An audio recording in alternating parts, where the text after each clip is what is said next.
కార్మికుల ఐక్యత జరిగే సమ్మెను జరిగే సమ్మెను కార్మికుల ఐక్యత కార్మికుల ఐక్యత. మన సమ్మె గురించి చెప్పగలం. క్వీన్స్లాండ్ గని కార్మిక అన్నలకు కార్మిక సంఘాల ఐక్య వేదిక తరఫున టీఎన్టీసీ పక్షాన శుభోదయం. మే 20వ తారీఖు జరగబోయే సార్వత్రిక సమ్మెను విజయవంతం చేయడానికి ఐక్య వేదిక తరఫున అన్ని గనులు అన్ని డిపార్ట్మెంట్ల ద్వారా మీటింగ్ పెట్టి కార్మిక అన్నలకు వివరించడం జరుగుతూ ఉంది. మొన్న 5వ తారీఖు నాడు సింగరేణి సిఎండి బలరాం నాయక్ గారికి స్ట్రైక్ నోటీస్ ఇవ్వడం జరిగింది.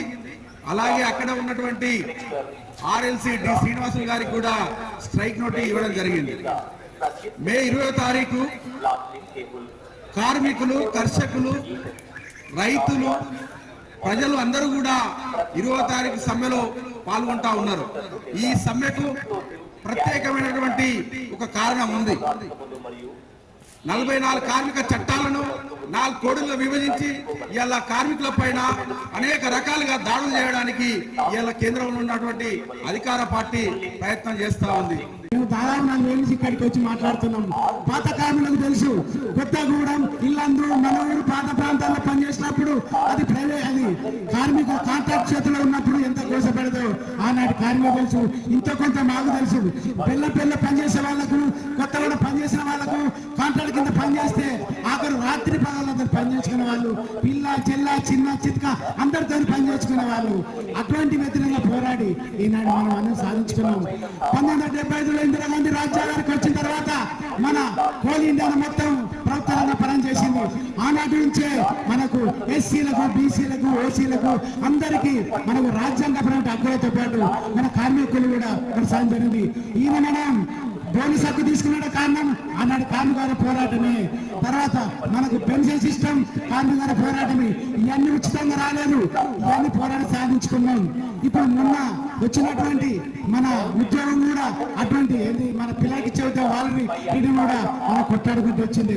మరి ఇన్ని కొట్లాడి సాధించుకున్నటువంటి హక్కులను పోడగొట్టడానికి ఈనాడు భారతదేశంలో బీజేపీ ప్రభుత్వం 2014లో వచ్చి అప్పటి ప్రయత్నం చేస్తూనే ఉన్నది. 1990లో పివి నరసింహరావు వచ్చి ఆర్టీఓ సరుకుతాను అంటూ లాస్లో ఉన్న కంపెనీలను తీసేదాన్ని పెట్టిండు. సరే లాస్లో ఉన్నది తీసేయచ్చే, కానీ మరి లాభమైనటువంటి ఎల్ఐసిని అటువంటి కూడా తీసుకు ఇప్పుడు మోడీ ప్రభుత్వం వచ్చి 16,000 కోట్లు. భారతదేశంలో ఉన్నటువంటి కేంద్ర కార్మిక సంఘాలు, ఫెడరేషన్లు ఈ 4 లేబర్ కోడ్స్ కు వ్యతిరేకంగా మే 20న సమ్మె చేయాలని చెప్పి గత మార్చి నెలలో ఢిల్లీ కేంద్రంలో సమావేశమై నిర్ణయం తీసుకున్నారు.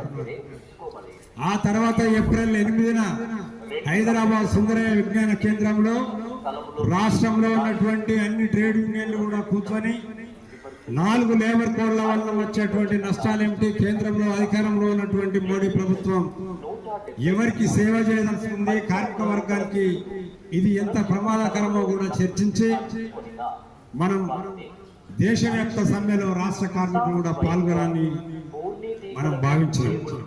అట్లనే సింగరేణిలో కూడా అనేక కార్మిక సంఘాలు ఉన్నాయి. సింగరేణిలో కూడా ఐఎన్టీసీ, ఏఐటీసీ, సిఐటియు, హెచ్ఎంఎస్ వీళ్ళందరికీ కూడా మనం లేఖలు రాయడం జరిగింది. మనం కలిసి సమ్మెను విజయవంతం చేద్దామని. కానీ ఏ ఒక్కరు కూడా స్పందించలేదు. అట్లా అనివార్యంగా మేమే ఒక నిర్ణయం తీసుకొని రాష్ట్ర వ్యాప్త ఉద్యమాన్ని ఏ విధంగా అభివృద్ధి చేద్దాం, ఏ రకంగా సక్సెస్ చేద్దాం అనే దాంతో కార్యక్రమాలు తీసుకోవడం జరిగింది. ఇప్పటికే జీడికే 11 లైన్లో గేట్ మీటింగ్ పెట్టేయడం జరిగింది.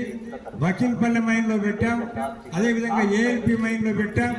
ఆ తర్వాత ఇందారం ఖనిలో మనం మీటింగ్ పెట్టాం. ఇవాళ భూపాల్పల్లిలో జరుగుతుంది, ఇవాళ డూయింగ్ టైంలో జరుగుతుంది. కనుక మీరు ఆలోచించాలి, ఈ సమ్మె అవసరం ఏంటి. గత సమ్మెలలాగా ఈ పరిస్థితి కాదు, ఇది భిన్నమైనటువంటి పరిస్థితి అని కార్మిక సోదరులు ఆలోచించాలి. మీరు ఆలోచించకపోతే ఆ చట్టాలు అమలైతే అవన్నీ మనకు ఉరితాలు తప్ప మరొకటి కాదు. ఎందుకంటే స్వతంత్ర భారతదేశంలో 73 సంవత్సరాలుగా ఈ దేశంలో అమలవుతున్నటువంటి అనేక కార్మిక చట్టాలు, 29 కార్మిక చట్టాలు, ఈ కార్మిక చట్టాలన్నీ కూడా ఎవడు అప్పనంగా మనకి ఇచ్చినటువంటివి కావు. నాటి బ్రిటిష్ కాలంలోనే మన కార్మికులు, రైల్వే కార్మికులు, నావీ కార్మికులు, జౌరీ కార్మికులు, ఓడరేవు కార్మికులు పెద్ద ఎత్తున సమ్మె చేస్తే మహనీయుడు డాక్టర్ అంబేద్కర్ నాయకత్వంలో మనకు కొన్ని హక్కులు ఇవ్వబడ్డాయి. పోరాటాల ఫలితంగా 1926లోనే ట్రేడ్ యూనియన్ పెట్టుకున్నటువంటి చట్టం వచ్చింది. 1936లో పారిశ్రామిక వివాదాల బిల్లు వచ్చింది. అదేవిధంగా పేమెంట్ ఆఫ్ వేజెస్, జీతాల చట్టం 1936లో వచ్చింది. కనీస వేతనాల చట్టం 1928లో వచ్చింది. అంతేకాకుండా పెన్షన్ చట్టం, బోనస్ చట్టం 1965లో వచ్చింది. ఈ మధ్యలో వచ్చినటువంటి చట్టాలన్నీ కావు ఇవి. మన 73 ఏళ్ల దేశంలో మనకు స్వతంత్రం రాకముందు నుంచి అమలు జరుగుతున్నాయి. ఈ చట్టాలన్నీ కార్మికులకు అండగా ఉన్నాయి. వీటి ద్వారా మనం పెట్టుబడిదారులకు వ్యతిరేకంగా, పారిశ్రామిక యజమానులకు వ్యతిరేకంగా పోరాడుతున్నాం. కార్మికుల హక్కుల విషయంలో కానీ, కార్మికులకు ఎదురవుతున్నటువంటి సమస్యల విషయంలో కానీ మనం లేబర్ డిపార్ట్మెంట్కి వెళ్ళి రీజనల్ లేబర్ కమిషనర్ అయితే రీజనల్, అసిస్టెంట్ లేబర్ కమిషనర్ అయితే అసిస్టెంట్ లేబర్ కమిషనర్ ఆడ లేఖలు పెట్టి మేనేజ్మెంట్ని పిలిపించి మన డిమాండ్ల పైన మనం చర్చలు జరిపి పరిష్కరించుకుంటున్నాం. ఒకవేళ కన్సిలేషన్లు ఫెయిల్ అయితే మనం ట్రిబ్యునల్ పోతున్నాం. ట్రిబ్యునల్